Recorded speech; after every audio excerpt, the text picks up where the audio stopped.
Today is Thursday, December 17, and the 19th day of Advent. My name is Pastor Anthony, and this is Wilderness Wanderings.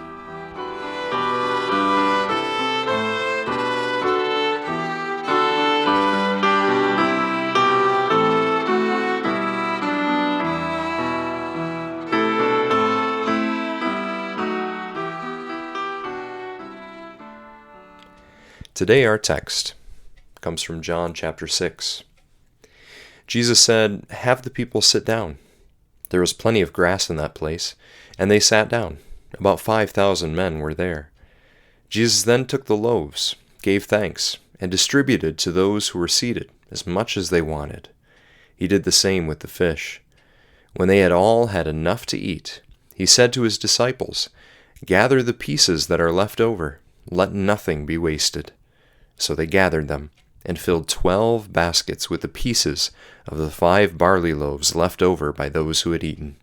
That's John chapter 6, verses 10 through 13. Yesterday we heard from Pastor Michael that Jesus likes to ask questions.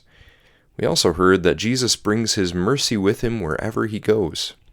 In today's text, Jesus is doing both, asking questions and bringing mercy.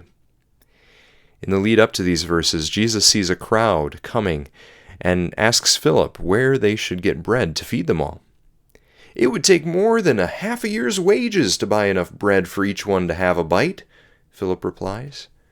Peter points out the 5 small loaves and 2 small fish of a boy, and then asks, "But how far will they go among so many?"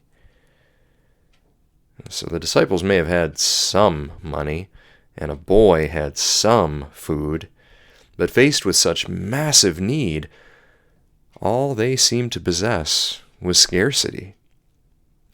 It's not how Jesus saw it, though.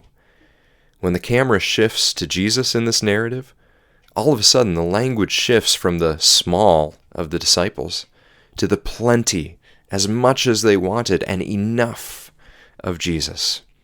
It's a shift as stark as Kansas's black and white giving way to the color of the merry old land of Oz. A desert of dusty tumbleweed scarcity is transformed to a lush, warm world of colorful possibility. There was plenty of grass for the people to sit on. There was thanks to be given to God for his abundant provision. There was all-you-can-eat bread and just as much fish. Not only was there enough to satisfy the hunger of all, but there were 12 full baskets left over. In the hands of Jesus, there was a colorful world of plenty. So surely this was the creator of the heavens and the earth that had stepped into their midst. The very same God who produced manna in the desert, the what is it kind of provision that transforms a wasteland into a buffet table, though you know not how. And indeed, that's just the sort of image that John is aiming for. At the top of the chapter, he lets us know that the Jewish Passover festival was near. That meal of provision, of salvation, of anticipation of the heavenly wedding feast of the Messiah, where there would be plenty enough for all. It's not long after this that Jesus declares that he himself is the bread of life. Hearing that, we often think of Jesus' spiritual benefits to us. And that is a very right thing to think. But don't lose sight of the fact that the chapter begins here at the feeding of the 5,000 with Jesus' materially abundant care for the crowds.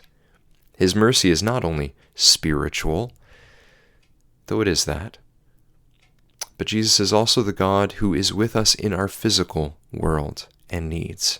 After all, he created all this physical stuff. So his mercy is as tangible as tonight's supper.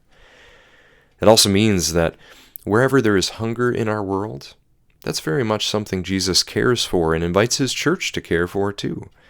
Because the world Jesus created and invites us to thankfully steward is a colorful world of abundance, not a tumbleweed desert of scarcity.